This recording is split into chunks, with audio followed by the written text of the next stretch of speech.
Hey y'all, welcome to Richard in the Kitchen. We're making up some grandma's pot roast tonight. It's real good, it's real simple to do.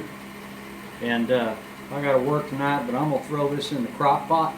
By the time I get home, I'm gonna mix it up with some mashed taters and have a good dinner before bedtime. So let's get to the ingredients, show you how to do this. Alright, what we're gonna need is a good cast iron pan to braise our meat with. I've got a good couple of pounds of ground, or not ground, but chuck roast here at room temperature. I've been leaving it out for about 45 minutes. I've got some chopped up some garlic, some carrots, some red taters. I got about 2 cups of beef broth. You can use chicken stock. It doesn't really matter. I chopped up some onions and some celery, and of course some salt and pepper and some extra light olive oil to braise our meat with. Right. First thing we want to do with our meat is bring it to room temperature, like I said, and we want to generously salt all sides of our meat. Now I know this looks like a lot of salt, but it's really not. Believe me, this is a big piece of meat. You want to get some seasoning in there, some flavor, so your meat will have a good flavor when you take it out of the crock pot.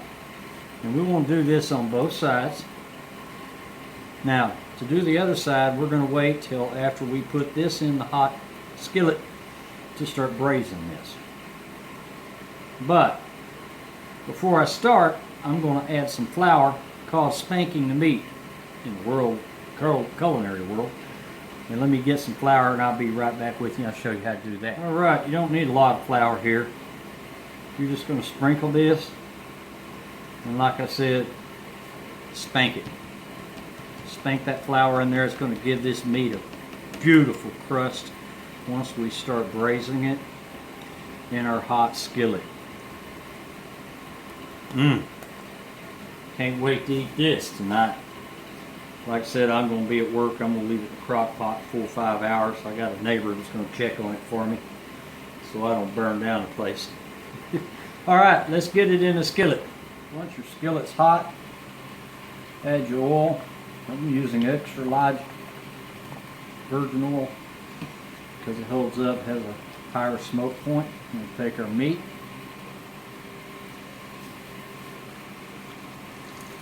Man, I love that sizzling. And we're going to braise this piece of meat on all sides before we put it in the crock pot. Then after that, we'll start our vegetables. Once our meat's been on there a couple minutes, we want to season the other side generously. Of course, salt and black pepper. That smells good. I wish y'all could smell that. Can't wait to get home from work tonight.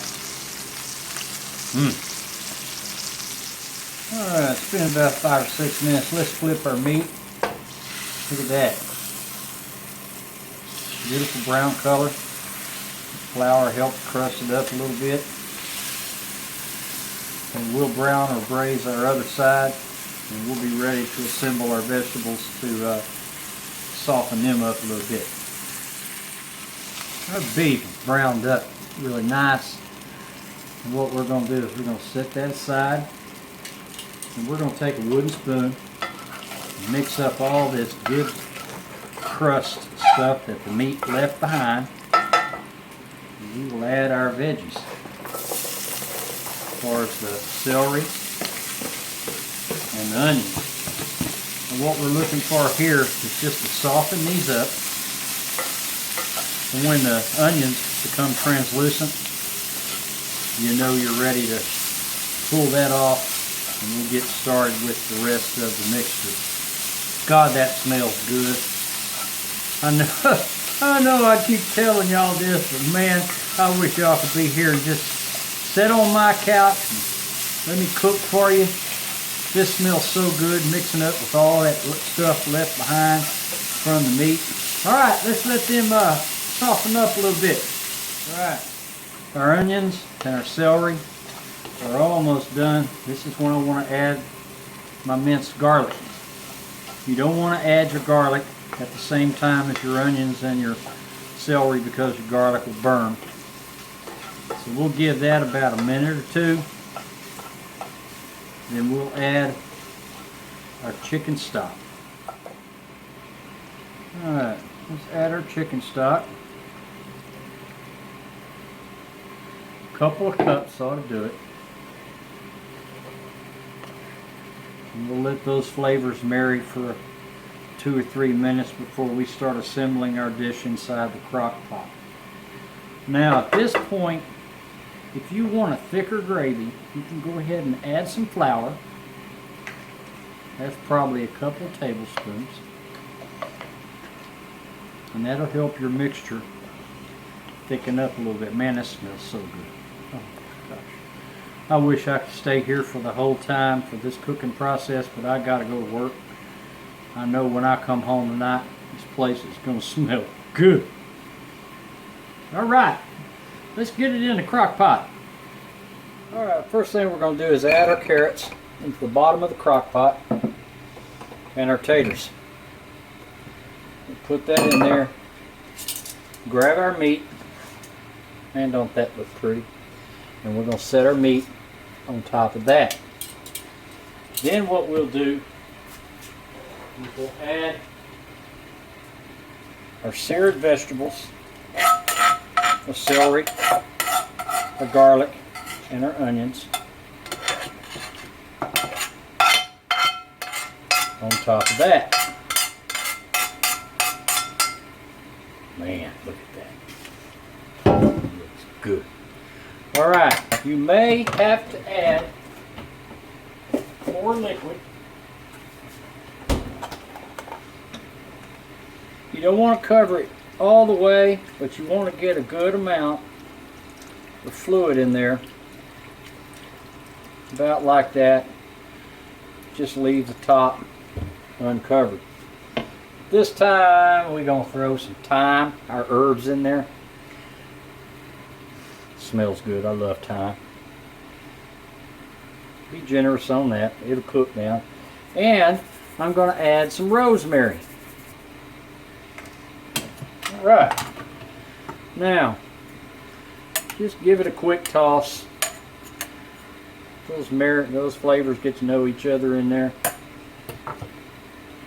Put a top on it. Turn it on low.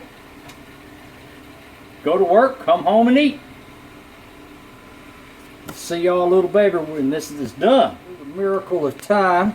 It's been about 5.5 hours. I don't know if y'all can see that, but a lot of the fat has skimmed to the top. You want to try to remove as much of that as you can, otherwise your pot roast is really going to be fatty.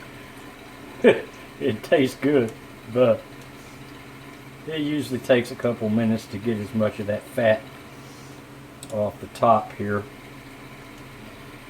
And if you have time, you could actually turn your slow cooker off, let it cool a little bit, and even more fat will float to the top. So anyway, give me a chance to get all this fat out of there, and we'll serve this up. Right, look at that. Look at that, just pull right across. Just pulls right, look at that. Man, that looks good. Can't wait to eat it. Let's give this a try. Let me get me a spoon. And put some of this gravy over this. Like I said, it's been in there slow cooker about 5.5 hours. I just got home from work. Skim the fat off the top of it. Man, I can't wait to take a bite of that. Let's give it a try. Man. That. Sorry guys, it's a little hot.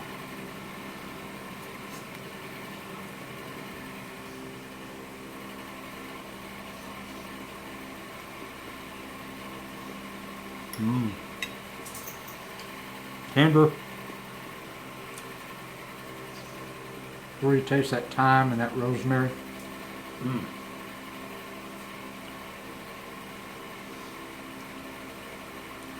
All right, there you go, Grandma's pot roast. You got time to do it. You can go about your business, come back to it in the slow cooker.